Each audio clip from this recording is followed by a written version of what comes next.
Hello civil engineers, I'm Akshay Kamath and I'm your corporate trainer for Reinforced Training Institute for Civil Engineers। तो अब मैं क्या करूँगा, एक बार आपको एक वीडियो दिखा दूंगा बीम के बॉटम को किस तरह से आपको प्रैक्टिकली साइड पे अरेंज करना है। सो आई प्ले द वीडियो।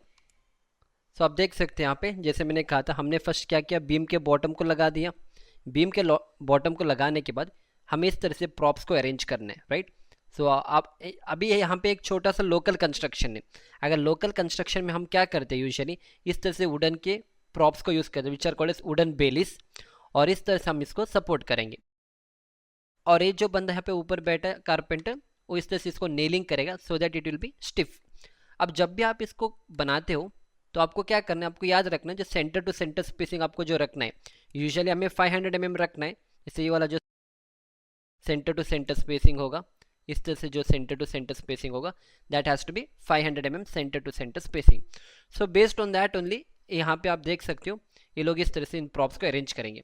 फिर जब भी आप अरेंज करोगे आपको एग्जैक्टली वर्टिकल रखना है, ऐसा नहीं कि यहाँ पे टेढ़ा हो गया, थोड़ा वहाँ पे इंक्लाइंड होगा, that should never be done.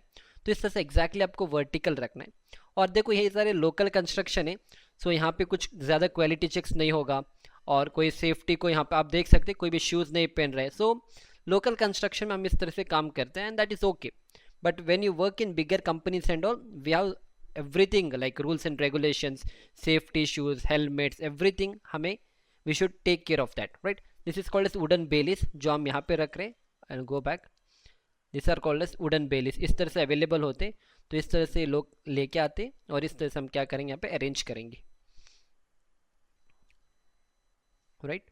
So I hope आपको यहाँ तक क्लियर है कॉन्सेप्ट्स। और जो कॉन्सेप्ट मैंने आपको समझाया था दैट इज़ कॉलम हाइट के बारे में, फिर से मैं नहीं समझाऊंगा आपको, क्योंकि यहाँ पे एक बीम आ रहा था, मान लो इसका डेप्थ 450 है और इस बीम का डेप्थ है 300 mm। तो at this particular column junction 450 is greater compare to 300, इसलिए हमने क्या किया, जो कॉलम का हाइट हमने कास्टिंग किया, इस बीम के बॉटम तक ही हमने कास्टिंग किया। ये चीज़ मैंने आपको लास्ट वाले लेक्चर में समझा दिया था in a form of presentation PPT में, राइट। तो इस तरह से आपको करना है,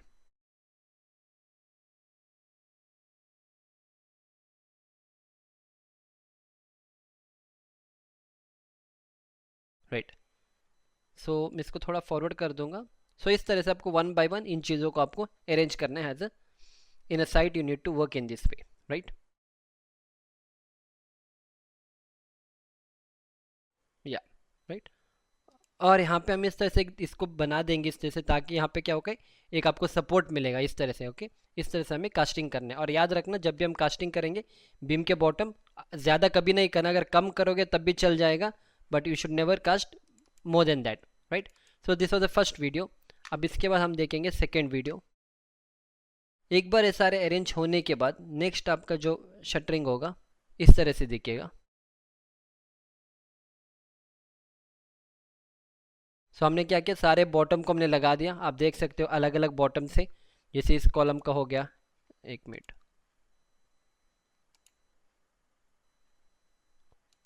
जैसे इस कॉलम का यहाँ पे बॉटम हो गया, इस कॉलम का यहाँ पे हमने बॉटम अरेंज किया। और इस कॉलम में कौन से कितने जंक्शन है, एक यहाँ पे और एक यहाँ पे। तो ये वाला ज़्यादा डेप्थ का था तो हमने बॉटम यहाँ पे लगा दिया और कॉलम का कास्टिंग यहाँ पे। पर इस बीम का जो डेप्थ ज़्यादा है, मतलब कम है, तो हमने बॉटम यहाँ पे लगा दिया। फिर हम इस तरह से एडिशनल यहाँ पे सपोर्ट देंगे, फिर इसको हम पैक करेंगे बाद में, राइट।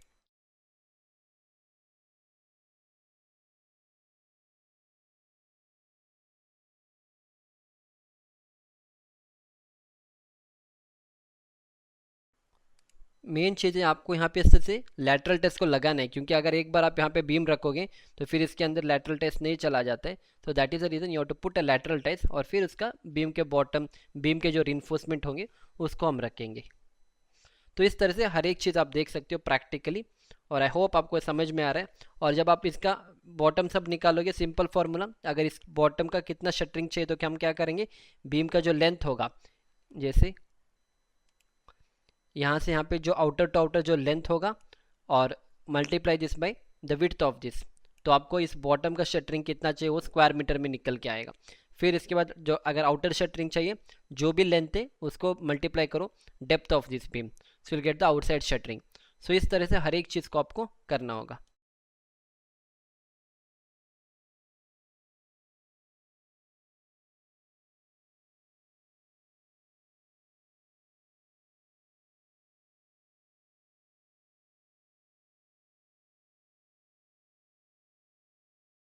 सो हमने अभी क्या देख लिया, बीम के बॉटम और बीम के हमने जो प्रॉप्स और बॉटम को देख लिया। अब हम देखेंगे आगे नेक्स्ट लेक्चर, जिसमें हम क्या करेंगे, इससे जो मैंने आपको समझाया था एक्रोस्पैन के बारे में, तो हम देखेंगे एक्रोस्पैन को किस तरह से हमें मार्किंग करना होता है। आप देख सकते हो यहाँ पे, तो यहाँ पे हमने इस तरह से अरेंज किया है बीम के बॉटम सब। अब हमें यहाँ पे सेंटरिंग प्लेट्स लगाने हैं। अब जब भी आप इस बॉटम इस साइड्स को अरेंज करते हो ना, जब आप इस साइड्स को अरेंज करते हो, आप देख सकते हो यहाँ पे रस्सी इन्होंने बांध के रखा है, जैसे लाइन डोरी। अब इस लाइन डोरी बांधने का मेन रीज़न है जो आपका शटरिंग है, यहाँ पे बीम का जो शटरिंग है वो भी आपको एग्जैक्टली स्ट्रेट रखना है ना। तो इसको एक लेवल लाने के लिए हमने क्या किया यहाँ पे, फिर आप देख सकते हो यहाँ पे, यहाँ से और यहाँ तक, फिर आप देख सकते हो यूज डिफरेंट कलर, यहाँ पे इस एरिया से इस एरिया पे एक लाइन दो रही है, फिर यहाँ से यहाँ पे भी होगा। इस तरह से हर चारों साइड हम बांध के रखेंगे और एग्जैक्टली टू दैट हमें क्या करना है, इसका आउटर फेस इस लाइन दोरी के पैरेलल आने। नहीं तो क्या होगा, आपका जो शटरिंग होगा हो सकता है थोड़ा इधर तो स्ट्रेट है, जाते जाते इस तरह से क्रॉस हो जाएगा, फिर again that is not acceptable. That is a reason हमें हर एक चीज़ को सही से करना पड़ेगा। अब हो गए, एक बार हमने यहाँ पे इस तरह से रनर्स को रखा है, this are my props, okay. MS steel के जो प्रॉप्स है उसको मैंने यहाँ पे अरेंज किया। फिर अब ये लोग क्या करें, इसका मेजरमेंट ले रहे, क्योंकि आपको जो एक्रोस्पेन आप लगाओगे उसका जैसे मैंने कहा था, एक होगा 2 metre by 2+2, right. 2 metre actually होता है, अगर आप उसको इंक्रीज करोगे तो 2 मीटर। एक होता है 2.5 + 2.5। अब हम क्या करेंगे, इसको इसका डिस्टेंस देखेंगे कि यहाँ से यहाँ कितना डिस्टेंस है, यहाँ से यहाँ मान लो यहाँ से इसके यहाँ से कितना डिस्टेंस है, जैसे मान लो 3 मीटर या 3.2 मीटर है, तो हम उस एक्रोस्पैन को 3.2 मीटर नीचे अरेंज करेंगे, फिर उसको हम ऊपर फिक्स करेंगे। इसलिए यहाँ पे क्या कर रहे हैं लोग, इसका मेजरमेंट ले रहे हैं कि इसका सेंटर टू सेंटर कितना मेजरमेंट है, राइट। तो एक बार इसको मेजरमेंट लेने के बाद नीचे जो बंदा रहेगा वो उसको एग्जैक्टली उसी साइज का एक्रोस्पैन देगा और फिर हम उसका यहाँ पे फिक्सिंग करेंगे प्रैक्टिकली, राइट। सो देखो, आप कोई भी फ्लोर में काम करो, आपको प्रोसीजर ऐसे ही करना है। मैं आपको अभी यहाँ पे समझा रहा हूँ, फिर जब हम फर्स्ट फ्लोर जाएंगे, सेकंड फ्लोर, थर्ड फ्लोर, आप कहीं पे भी चले जाओ, the way of working concept will never change, right. Concept यही होगा, राइट। या अब फिर इसके बाद हमें क्या करना है, आप देख सकते हो किस तरह से इन चीज़ों को हमें अरेंज करना है प्रैक्टिकली। फिर हम क्या करेंगे, 1 बाय 1 इन एक्रोस्पैन को हम ऊपर लेके आएंगे इस तरह से। आप देख सकते हो एक्रोस्पैन को, दिस इज कॉल्ड एज एक्रोस्पैन। फिर हम इसके ऊपर इस तरह से सपोर्ट करेंगे, इस तरह से हम क्या करेंगे, इसको सपोर्ट करेंगे, फिर इसको इस तरह से लगाना है, okay, because this is a truss system ना। तो इसके ऊपर ये सपोर्ट होगा, फिर इसके ऊपर इसको हम सपोर्ट करेंगे, राइट।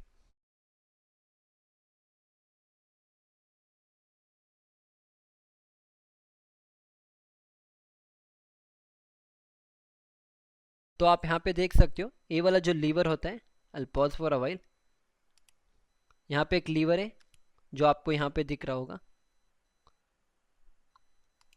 जो यहाँ पे एक लीवर है, दिस इज दैट लीवर। इससे हम क्या करेंगे, इसका जो मान लो 3.3 मीटर चाहिए, एग्जैक्टली 3.3 मीटर हम इसको मार्किंग करेंगे और इसको हम लॉक कर देंगे, ताकि इसके बाद इसका मूवमेंट नहीं होगा, राइट। फिर इसके बाद नेक्स्ट लाइन, फिर एक और एक्रोस्पैन देंगे,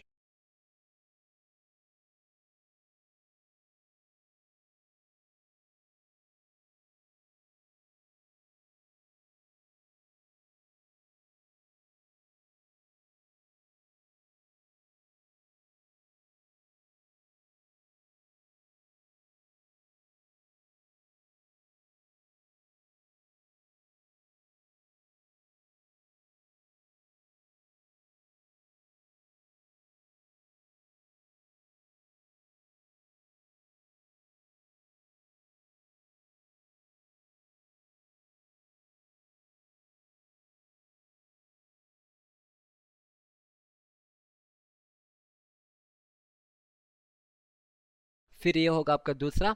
और हम इसको जब अरेंज करेंगे, इसका सेंटर टू सेंटर आपको देखना है, जो भी शटरिंग का होगा, शटरिंग प्लेट का जो मैंने कहा था डिस्टेंस, अगर शटरिंग प्लेट आपका 2 फीट बाई 3 फीट का है, तो इसको हम 2.5 2.6 का सेंटर टू सेंटर स्पेसिंग रखेंगे, एंड बेस्ड ऑन दैट हम इस प्लेट्स को अरेंज करेंगे, राइट। आई होप आपको यहाँ तक समझ में आया होगा। मैं इसको थोड़ा सा आगे कर दूंगा, राइट। इसको हम फिर से थोड़ा सा आगे करेंगे। इसी तरह से नेक्स्ट वाला इनको अरेंज करना है, नेक्स्ट वाला भी ये लोग इस तरह से अरेंज करेंगे। नीचे एक बंदा रहेगा, वो आपको इस तरह से एक्रोस्पेन देगा ऊपर,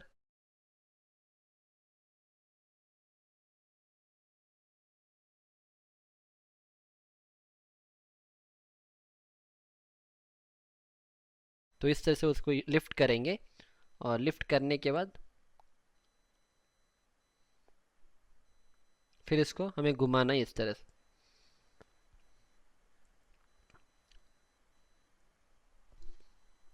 तो 3 हमने ऐड किया, फिर एक और हमें ऐड करना है, तो एक और एक्रोस पेन को लगा देंगे हम।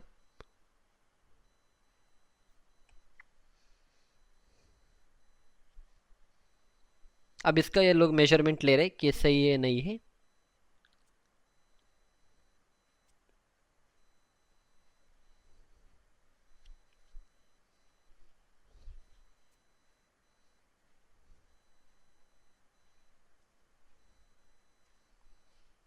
तो एक बार इसका मेजरमेंट लेने के बाद इसका एग्जैक्ट हम क्या करेंगे, नीचे इस तरह से इनको अरेंज करेंगे। मैं थोड़ा आगे चला जाऊंगा वीडियो को, इट्स द सेम वीडियो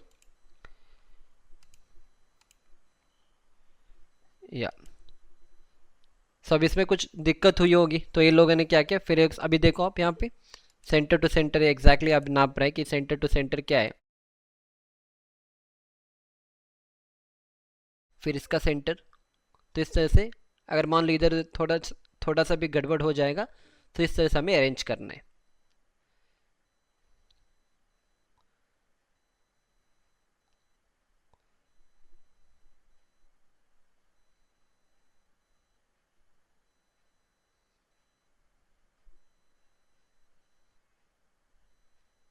फिर उसको हमें नेलिंग करना है। एक बार इस तरह से हम नेलिंग करने के बाद क्या होगा, वो फिर यहाँ से डिस्प्लेस नहीं होगा, राइट। तो इस तरह से आपको हर एक चीज़, आपको मतलब कारपेंटर करेगा, but as a site engineer you should keep eye on all this things, so that अगर कल कुछ भी हो जाएगा इट्स योर रिस्पॉन्सिबिलिटी। फिर हमने क्या किया, शटरिंग प्लेट को लिया। अब शटरिंग प्लेट को हम क्या करेंगे, इस तरह से अरेंज करेंगे, ओके। एक शटरिंग प्लेट, फिर शटरिंग प्लेट को अभी हमें नेलिंग करना है, क्योंकि जो शटरिंग प्लेट होता है ना उसमें नेल्स होते हैं, नेल्स मतलब आई मीन होल्स होते हैं। फिर जो खीला होता है उसको हमें उसके अंदर इस तरह से मारना है। फिर आप यहाँ पे लाइन दोरी देख सकते हो, यहाँ पे लाइन दोरी, इसका पैरेलल हमें इस बोर्ड को, इस बोर्ड का जो आउटर फेस है और ये लाइन जो है उसको पैरेलल आना है, ओके। मतलब वो लाइन में रहना है, इसलिए हम इस तरह से बांध के रखते हैं जब भी हम सेंटरिंग प्लेट्स को लगाते हैं।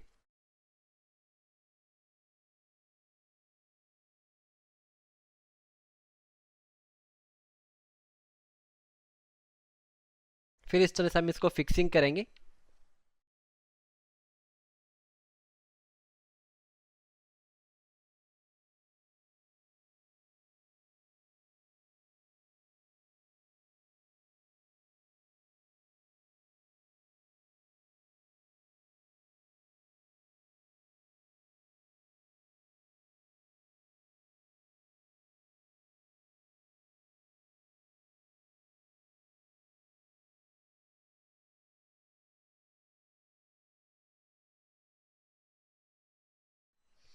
देखो ये जो आउटर लाइन है इसका, मैं ये अभी दिखा रहा हूँ यहाँ पे, इसको और इसको पैरेलल रखना है, ओके।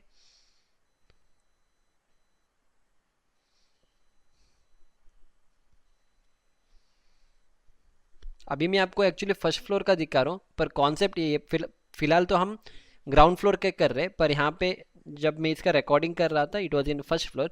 पर कॉन्सेप्ट सेम रहेगा, कॉन्सेप्ट में कोई चेंजेस नहीं।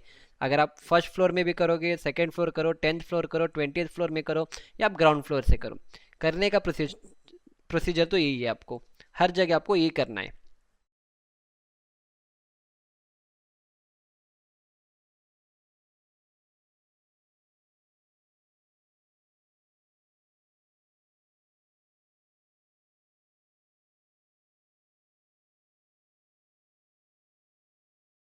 जैसे आप यहाँ पे देख सकते हो, तो ये हो जाएगा मेरा सेंटर टू सेंटर।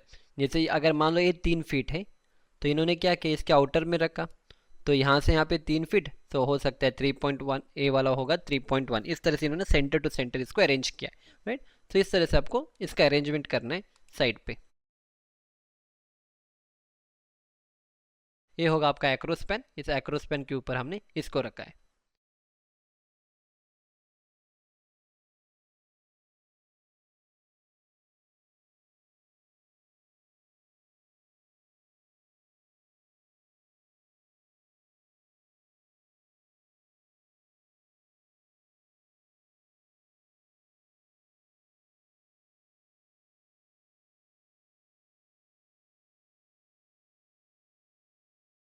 और फिर लास्ट एक सेंटरिंग प्लेट बचेगा।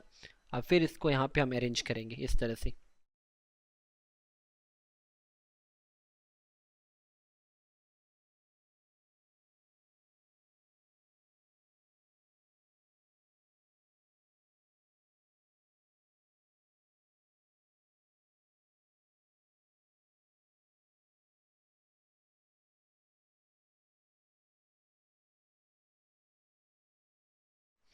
अब तो बीच में जो गैप बचा है ना, वो हम जब हम स्लैब के सारे सेंटरिंग को फिनिश करने के बाद जो जो बीच, अभी देखो इसके बीच में छोटा सा गैप बचा हुआ है, इस वाले पोर्शन को हम क्या करेंगे, इस तरह से लकड़ी से हम उसको बाद में उसको फिलिंग करेंगे। ओके, एज ऑफ नाउ जितना हो सकता है हम सारे हर एक को अरेंज करेंगे। जो छोटे मोटे काम होंगे जो टाइम लेते हैं उसको हम बाद में करेंगे। आप अभी देख सकते हो यहाँ पे ये हो जाएगा मेरा बीम का बॉटम। हाँ, और ये हो जाएगा इनसाइड शटरिंग, और ये भी हो जाएगा मेरा इनसाइड शटरिंग, क्योंकि यहाँ पे भी स्लैब आएगा और यहाँ पे भी स्लैब आएगा। राइट, तो इसको लेवल रखना है, कभी भी आपको लाइन में आना है। सो एग्जैक्टली अभी लाइन में है, तो फिर इसको अरेंज करना है। देखो इस लाइन में एग्जैक्टली लाइन है, कुछ भी बाहर नहीं निकला है यहाँ पे सेंटरिंग के प्लेट्स।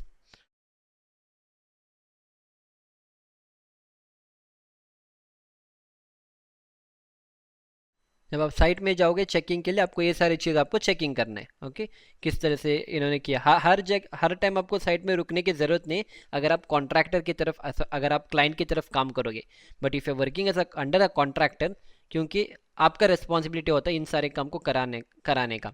अगर आप क्लाइंट पे रहोगे तो क्लाइंट वाले क्या करते हैं, बस एक या दो तीन बार साइट पे आके चले जाते। बाकी जो सुपरवाइजर होगा जो कॉन्ट्रैक्टर का, वो देख लेगा सारी चीज़। सो ऑलवेज बेटर आप एक, अगर आप फ्रेशर हो, I am telling, if you're a fresher, at least एक साल आप कॉन्ट्रैक्टर के अंडर काम करो, ताकि आपको अच्छा सा नॉलेज मिल जाती है इन चीज़ों में। अगर आप क्लाइंट की तरफ काम करोगे तो क्या होगा, आप भाग जाते हो, मतलब आप यहाँ पे आप कॉन्सेंट्रेट करो। तो इन्होंने क्या किया, अभी इस तरह से हम इसको लीवर को घुमाएंगे और फिर हम इसका लेंथ को एडजस्ट करेंगे।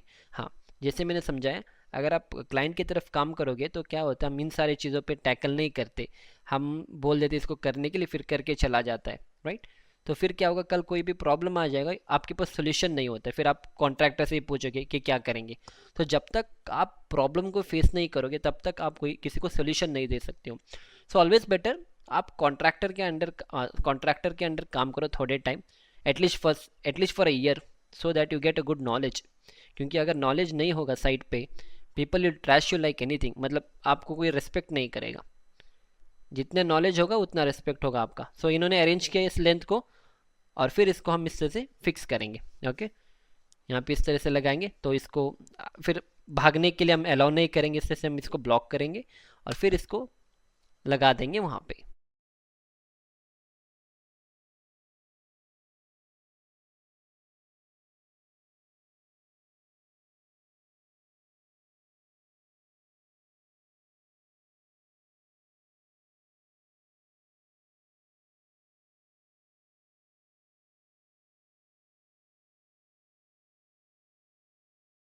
राइट, सही। तो होप अब जो नाप लिया उसको सही से लेंथ आ गया। राइट, तो इस तरह से इसके बाद हम क्या करेंगे, इसको फिक्स करेंगे, नेल लगा के फिक्स कर देंगे। अब आगे जाएंगे इसके बाद। अब सब कुछ सेम चीज़ है, बस मैं आपको वीडियो दिखा रहा हूँ। आप चाहे तो इसको फॉरवर्ड करके भी देख सकते हो, बट इट्स माई रिस्पॉन्सिबिलिटी कि मैं आपको सारी चीज़ यहाँ पे एक्सप्लेन करूँ।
बाकी जितने भी स्लैब्स है वो सारे उन सारे स्लैब्स का काम हो गया।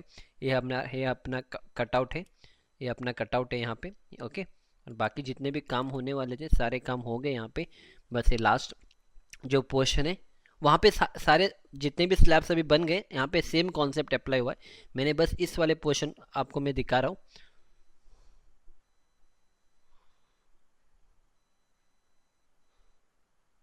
आप कोई एक साइड से स्टार्ट कर सकते हो इन सारे काम करने के लिए। ओके, ऐसा नहीं है कि आपको राइट मतलब यहाँ से स्टार्ट करने वहाँ से स्टार्ट करने, कोई एक साइड आप पकड़ सकते हो और फिर वहाँ से आप स्टार्ट कर सकते हो इन चीज़ों को। फर्स्ट प्रॉप्स को अरेंज करेंगे, फिर बॉटम को अरेंज करेंगे, फिर साइड्स को लगाएंगे, फिर एक्रोस्पैन को लगाएंगे, फिर हम सेंटरिंग प्लेट्स को इस तरह से अरेंज करेंगे।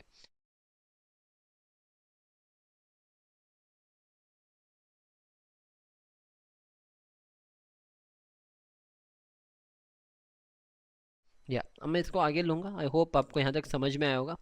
तो इस तरह से हमने हर एक को, अब ये जो गैप होगा जो बीच में होगा वो उसको हम बाद में इसको हम फिल कर देंगे, राइट। या तो आई थिंक मैंने सब कुछ आपको दिखाया है।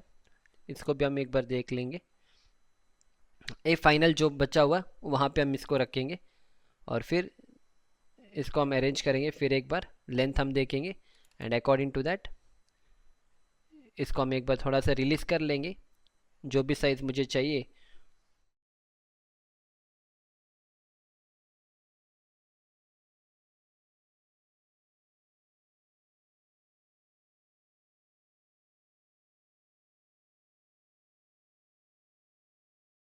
या इसको हमने अंदर लगा दिया। यही चीज़ मैंने आपको बताया था, एक होगा आपका आउटर, एक होगा इनर। तो इसको हमने पुश किया तो अंदर की तरफ चला गया और जो भी लेंथ मुझे चाहिए एग्जैक्टली, या दिस लेंथ आई अरेंज्ड।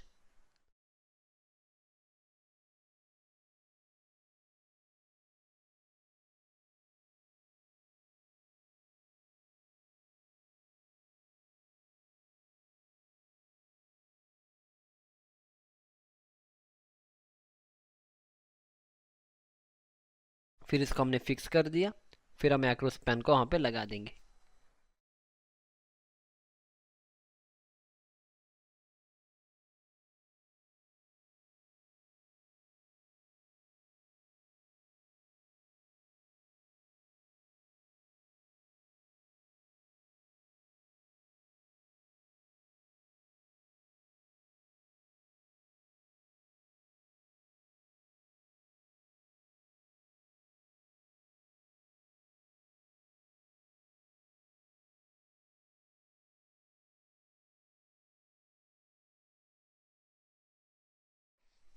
तो फिर वो सेंटर टू सेंटर एक बार हम चेक कर लेंगे कि ये सेंटर टू सेंटर एग्जैक्टली है या नहीं है। एक बार हमने सेंटर टू सेंटर सही से किया तो फिर उसको हम इस तरह से नेलिंग करेंगे।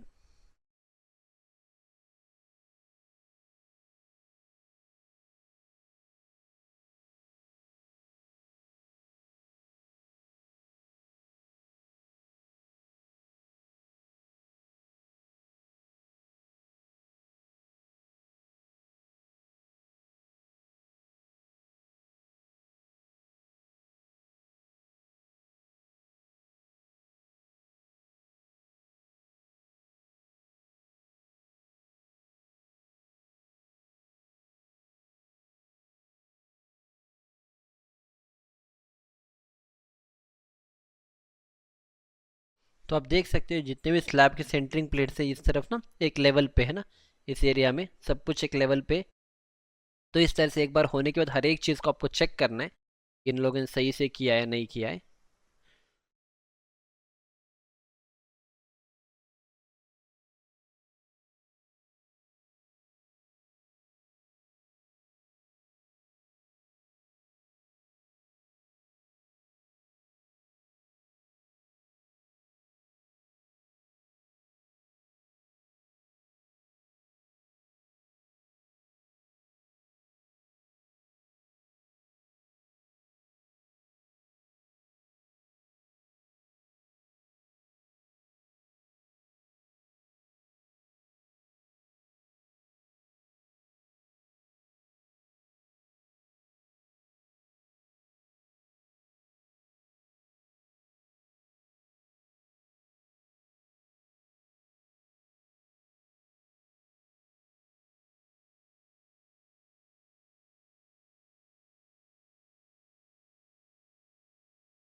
या right. So I hope you got an idea कि किस तरह से हमें स्लैब के सेंटरिंग प्लेट्स को अरेंज करना है। अब फिर लास्ट एक वीडियो में दिखा दूंगा, सेम इसी का ही वीडियो है, पर इसमें क्या अलग चीज़ है कि आप यहाँ पे देख सकते हो किस तरह से इन्होंने अरेंजमेंट किया है बॉटम का, right. So I will show this video as well. तो सेम चीज़ है, पर इसमें आपको थोड़ा लाइन का जो अलाइनमेंट करना है वो आपको थोड़ा इस वाले वीडियो में मिल जाएगा, आप देख सकते हो। अगर आपको समझ आ गया होगा you can skip this part, नहीं तो आप देख सकते हो this will take another 4 minutes. तो आप यहाँ पे हर एक जगह पे आप लाइन दूरी देख सकते हो। ओके, लाइन दूरी यहाँ पे है।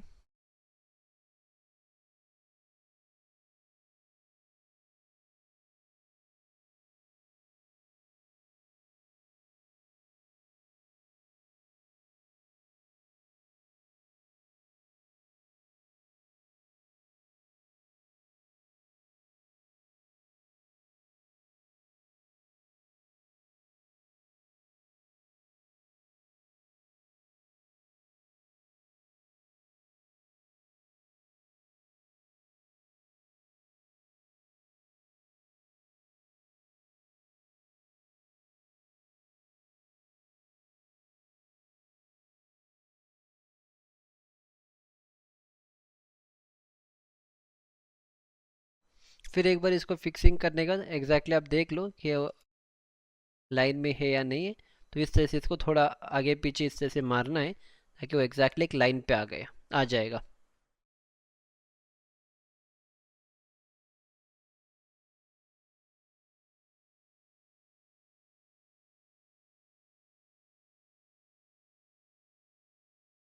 तो आई होप अब इस अगर मैं आपको एक असाइनमेंट दूँ इसमें, तो इस वाले स्लैब में कितना सेंटरिंग प्लेट्स लगेंगे, तो आप इसको आसान से आप कर सकते हो, राइट। Very simple. आपको क्या करना है, तो आपको बस आपको ये वाला डिस्टेंस पता होना चाहिए कि इसके बीम के आउटर से इसके आउटर कितना लेंथ है। एक मिनट, इसके आउटर से इसके आउटर कितना लेंथ है आपको पता होना चाहिए। फिर इस बीम के आउटर यहाँ से यहाँ पे कितना लेंथ है इसको पता होना चाहिए। दोनों को मल्टीप्लाई कर देना और जो भी आंसर मिलेगा you divide it by the area of this one particular plate. Total area divide by area of one divide by area of this one particular board. जैसे अगर 3 फीट बाय 2 फीट का है तो 6 स्क्वायर फीट का हो जाएगा। मान लो आपका एरिया कुछ है 50 स्क्वायर फीट, तो 50 डिवाइड बाई आप 6 करोगे, 50 डिवाइड बाई 6 करोगे तो हो जाएगा 8.33। मान लो कुछ 9 प्लेट आपको चाहिए, पर आप यहाँ पे प्लेट के साथ भी आप इसका एरिया भी फाइंड कर सकते हो, वो भी आप रिवर्स कैलकुलेशन कर सकते हो।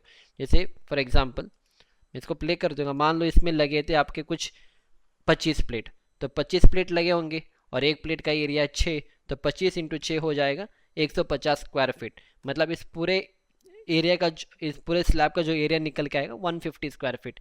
तो आप इस तरह से रिवर्स इंजीनियरिंग मतलब रिवर्स कैलकुलेशन भी आप कर सकते हो। आप देख रहे हो ना यहाँ पे एग्जैक्टली इस तरह से बांध के रखा है। वहाँ पे भी मैंने दिखाया था आपको, फिर still I am showing it once again. तो और इसको हमें अलाइन करना है एग्जैक्टली इसके आउटर फेस।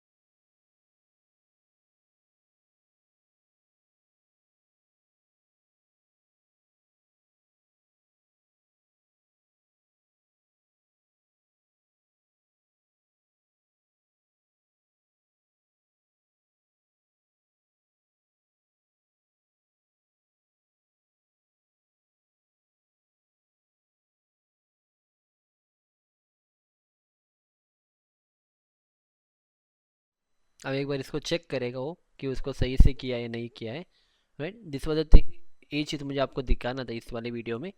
तो आप देख सकते हो एग्जैक्टली वो सही लाइन पे आ गया हर एक चीज़। अगर मान लो थोड़ा इधर उधर हो गया, बस उसको एक बार हैमर से आपको मारना पड़ेगा ताकि एवरीथिंग विल कम प्रॉपर। तो ठीक है, हर एक चीज़ ठीक है।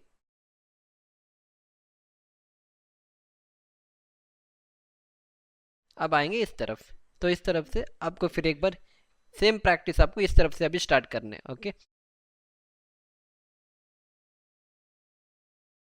ये कंप्लीट आपकी स्लैब इस तरह से दिखेगा एक बार सब कुछ होने के बाद। उस तरफ अभी भी काम चल रहा है और बाकी जहाँ पे भी काम हो गया इस तरह से दिखेगा सारे स्लैब्स।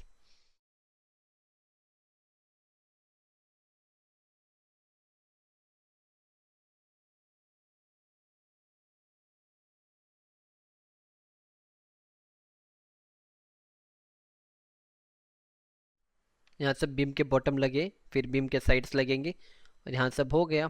तो इस तरह से हम फेज वाइज में काम करेंगे। एक बात, एक यहाँ पे होने के बाद फिर हम चलेंगे उस तरफ। यहाँ पे भी यहाँ पे कुछ हुआ नहीं फिलहाल, तो इसके बाद यहाँ पे बीम के बॉटम सब इस तरफ लगेंगे, राइट। या so this is beam bottom here.